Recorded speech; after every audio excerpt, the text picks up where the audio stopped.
Hey everyone, it's Isaiah Houston of Ground Game here with. Elias Tsirogiannis So I heard you did a thing yesterday. got top four at the Queens Regional. Interesting. 402 players, Queens Regional. So I'm guessing you played YuGiOh Tearlaments, right? Tears of a deck? Something like that, something like that. So I played Despia, Branded Despia, with a little bit of a sprinkle of Tearlament. Very little. Okay, interesting. Interesting deck choice. Why'd you go with Branded over something like Tear, Flunder, or Sprite? So I really like the fusion cards that this deck puts out, like Masquerade, and I like people aren't playing Ash right now, so your branded fusions are resolving way more than not.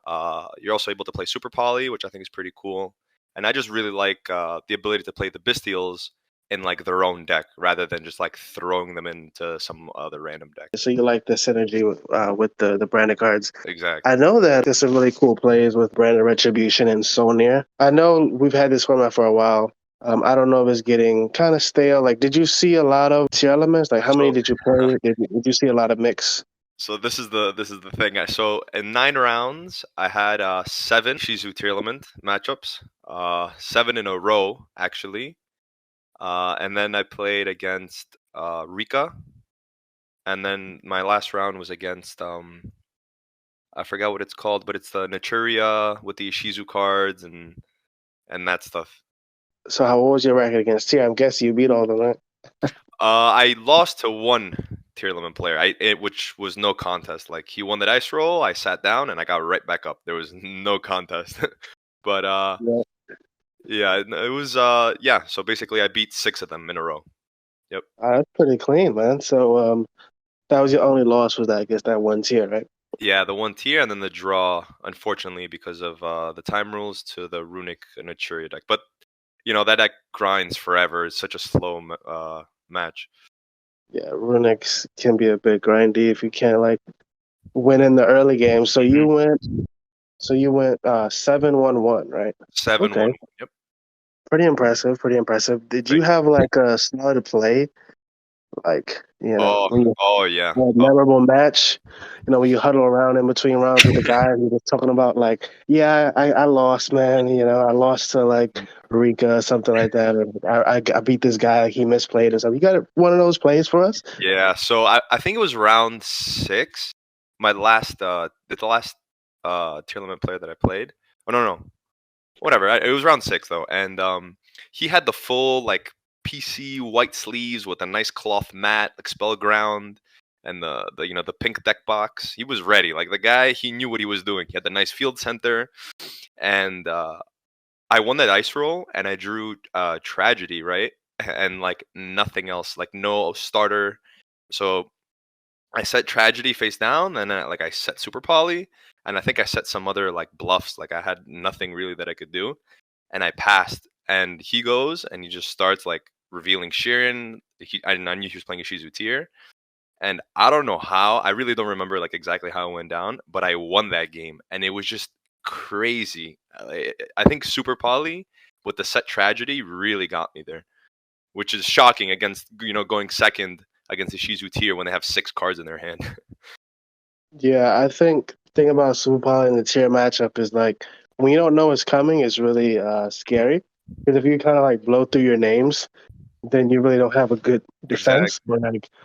or like a good comeback. But once you know it's there, then it's pretty easy to play around. You like hold a name, you still have Yep. you summon Toledo a little early, but with that surprise factor, you're able to summon a Stapelia out of nowhere, Yeah, out of then you're nowhere, able to you get search a negate, a you search Luber. your Uber. Exactly. Yeah, that was really, So really cool. I thought that was. so I did notice you chose to play Valor in the main. Yeah. Why Valor over something like an Imperm or a Bell? Because Bell really stops the shufflebacks, Mhm. which I feel like really hurts your deck. So Yeah. why you go with Valor? So I wanted a very simple hand trap that could like hit the Kikalos, but it was also very good against like random matchups. So like Flu or like I don't know Exo Sister, anything really like Rogue too. I just wanted a very good hand trap, and it's also a light. So I like how I could just I could use my Bystials on my own cards too if I send Valor to the graveyard. So I thought that was really good. And to be honest, Valor overperformed like by miles. I wish I could play. If I could play more, I would play more. It was very, very good. Like just Got lowering it. lowering there's like that was like part of the strategy that I had with this list was just to lower their ceiling just a bit, so then I could swing the momentum in my favor with like powerful spell cards like Branded Fusion and Super Poly, etc. Got it. Couple other quick notes. So well, touch on the Valley real quick. It is a light, so if you have Lubellion and Grave already on field, you have a light for Mhm. to resolve again for another Albion. That's pretty cool too. Yeah. I think Branded Beast and Branded Regain is pretty strong cards. Branded Fusion, obviously, Oh yeah, military is pretty strong. Branded Regain is probably one of my favorite cards in the deck. That card generates so much advantage. So, did you summon any of the links throughout this duel, or throughout the Yeah, tournament? yeah. So the thought process was obviously you can't use Branded Fusion the same turn that you link summon. But there's a lot of, especially going second. If you Bystial someone, right? So let's say you play you Magnumlet someone, and then end phase activate the effect of search. You search another one. Let's say Druis Worm, and then you summon your Druis Worm. You could easily just link them off into dark. So with no other cards, you just go into dark. You take their Magnumut or whatever else they have in their grave. You activate the effect of Magnumut, which is what happened most of the times that I went into dark. And then you just link both those two off into Sprint, and then Sprint dump Merly, and then you get a free Poly, Mhm. which was pretty cool. Magnumut, I play it at 2 in the main deck. Don't look at that because it should be at 3. I just don't have a third one. Okay. All right, we gotta find you a third Magnum. But I noticed no crime. So why no crime? And why did you choose to go with traps like s- summon limit or Yeah, Summon Limit Torrential. torrential trivia? Summon Limit is just again. I wanted cards going first that are very simple and that just get the job done, no matter what matchup I go against. So I just whenever I go first, it's not like Tikaboo, right, or like Rivalry or Gozen, because those are like matchup dependent. This is a floodgate that no matter what, it will go in when I'm going first. So when I'm playing a match, either 1 to 2 games, I'm going to be going first. So this is a card that will always be in my main deck going first. And with So the you main, put in that card against tier? oh yeah, 100%. You put in torrential tribute against tier? Interesting. Yeah, I also put in Torrential Tribute going second, and that was very good. Um, Okay. yeah, but Interesting. the game plan, like again, like the main reason why I made this deck was just to end on Masquerade. I think it's one of the best cards right now. Because people have to kind of jump through hoops to deal with your cards, unless they Bastille and then they enter battle phase. That could happen too. But sitting on Masquerade, double Masquerade with like a summon limit, it's GG. Like, it's very hard for your opponent to Yeah. I mean, people are used to playing a pretty complex game state with like tiers, but like you kind of slow the pace of the game and like can you play simple but still strategic? win. Exactly. I like that. And I mean, obviously you're no um stranger to top eight at a regional. Was this your third or fourth one? Yeah, it's my fourth one. So keep up the good work. I mean, do you have any other final thoughts about the list or about your tournament experience? The tournament was beautiful. It was the experience. I mean, like everything it ran really smoothly.